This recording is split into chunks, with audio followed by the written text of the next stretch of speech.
Before you ever feel wealthy, you have to be willing to feel new.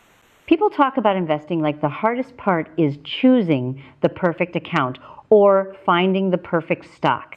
But for most people, the real barrier is much more ordinary.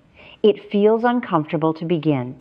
You are admitting you do not know something and then deciding to learn it anyway. The first step might be opening an investing app, reading a beginner guide, or asking a question you feel like you should already know. That feeling can bring up embarrassment, especially when nobody in your family talked about money out loud. Maybe money was private, stressful, or always reserved for emergencies instead of discussed as a tool. So when you start learning, you are not just learning terminology. You are stepping outside an old pattern. And that is why financial literacy is not just a personal upgrade. It is a family conversation waiting to happen. Every tiny decision teaches your brain that money can be understood, not just feared. You learn that progress can look boring.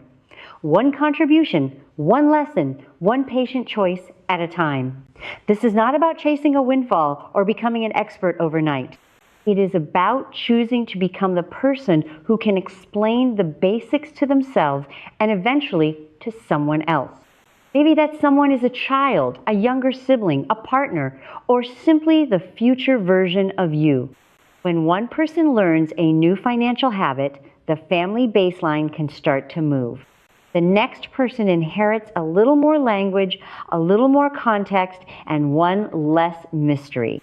Discomfort you feel is not proof that you are bad with money. It is information. It tells you where the gaps are, what to ask next, and which habit deserves your attention first. You do not need heroics. You need a repeatable process that still works on an ordinary Tuesday.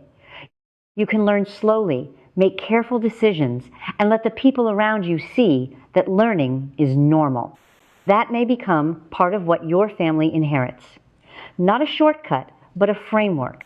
A framework for asking questions, making room for patience, and refusing to pass fear forward unchanged. So the goal is bigger than a number on your own screen, even if that number matters too. Financial literacy is generational work. You're not just fixing your own habits, you're changing what the next person in your family inherits. That is why the first step matters, even when it feels small, awkward, and uncomfortable.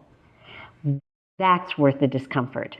Start there and let the next chapter be different.